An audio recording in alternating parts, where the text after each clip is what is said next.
Dentro da série de gravações que estamos fazendo para o Centro de Documentação sobre historiadores, professores que nos visitam, dando o seu depoimento e passando-nos sua experiência sobre o trabalho do historiador, hoje nós temos uma oportunidade muito importante, muito cara, de receber o professor Fernando Novaes neste dia 28 de agosto de 1987.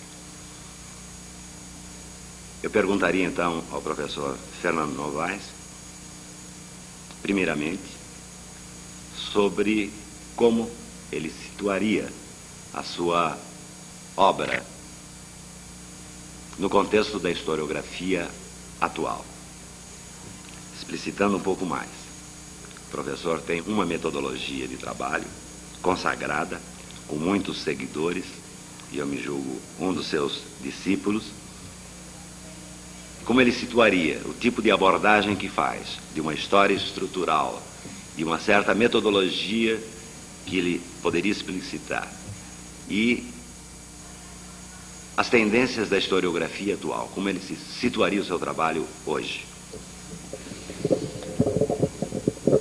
Bom, Ribeiro,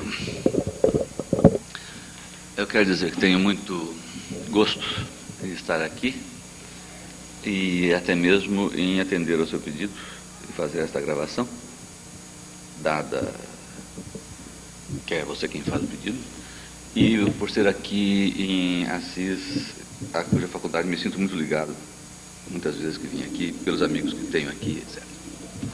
Embora, devo dizer que sinta uma certa dificuldade nesse tipo de atividade, talvez por excesso de pudor, não gosto muito de falar de mim,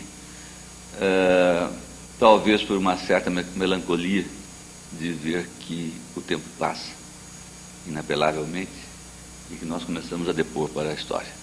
Não é a primeira vez que eu já faço esse tipo de coisa, é a segunda.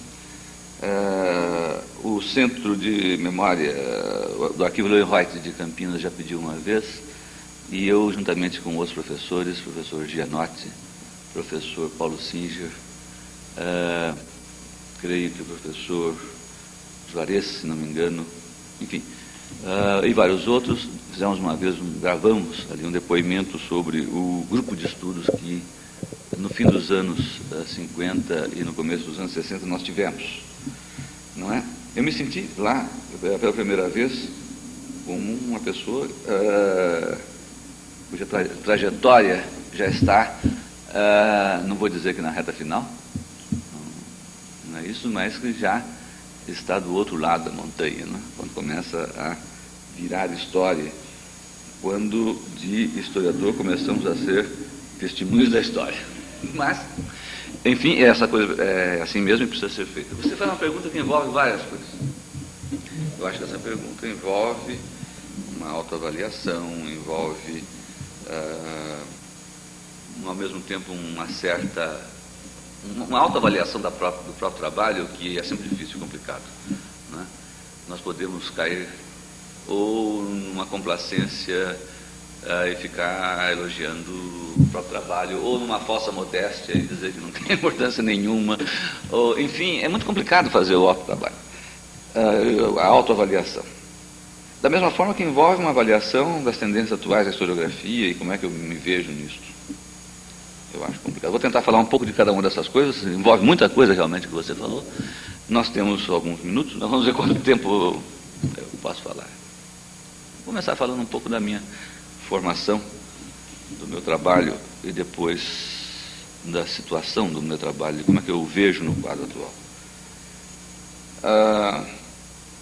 Em primeiro lugar, eu acho que, eu não sei se eu tenho discípulos, o Ribeiro diz que é meu discípulo, ele é meu amigo. Na realidade, eu procuro ser objetivo, eu não acho que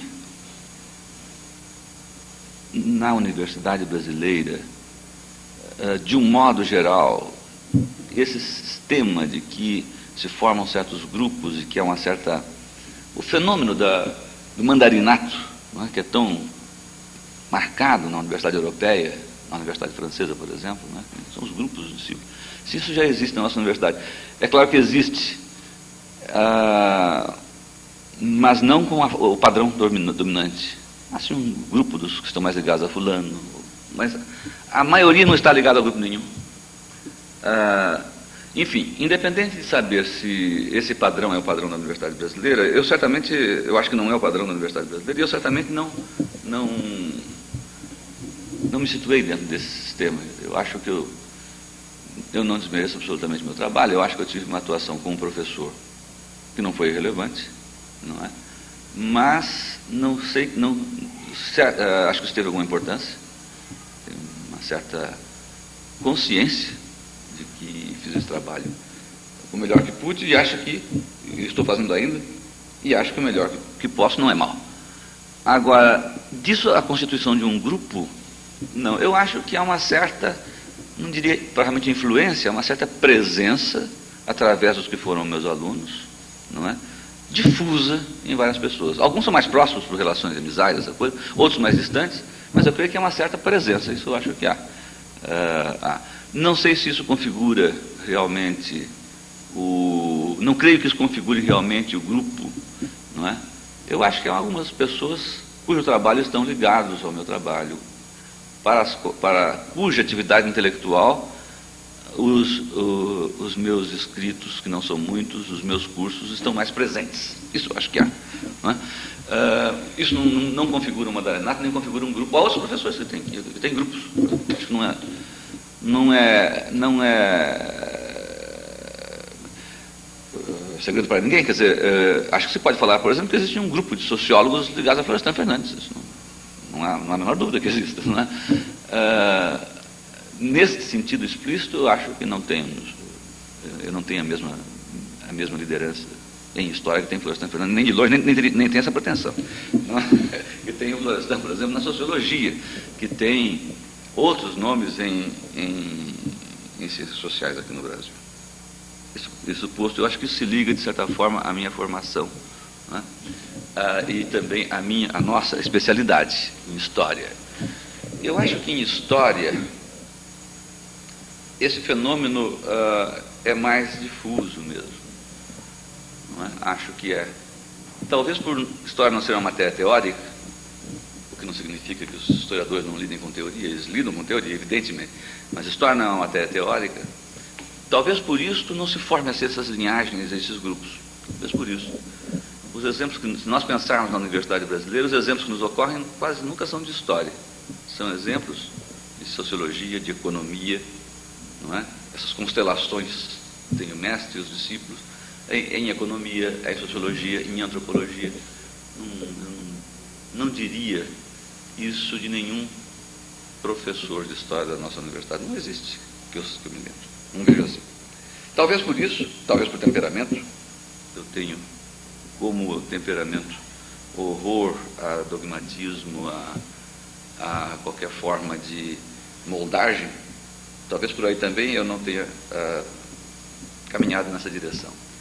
Talvez por causa da própria formação. Nós tivemos uma formação, eu tive a mesma formação que você, Ribeiro, na mesma. Eu tive antes e depois fui seu professor, mas nós temos no fundo a mesma formação, na mesma escola, no mesmo forno. Nós saímos da mesma ninhada, né, em gerações diferentes, eu fui seu professor. Na realidade, eu acho que os cursos de história aqui no Brasil passam, com a criação da universidade, por uma grande renovação. Já disse isso em vários lugares, várias vezes, em conferências, debates. Eu não sou pessimista a respeito da historiografia brasileira. Eu acho que ela está num momento de grande progresso. Eu acho que ela está aquém do que poderia ser. Isso é outra coisa. Acho que poderíamos estar mais avançados do que estamos. Mas acho que estamos mais avançados. Acho que fizemos avanços. Eu acho que a historiografia brasileira dos anos 30 para cá passou por uma renovação indiscutível, e nos últimos anos, sobretudo. Na verdade, esta formação, essa renovação, entretanto, do ensino que nós tivemos, a formação que nós tivemos na universidade, foi uma formação um tanto quanto difusa, um tanto quanto fluida, não é?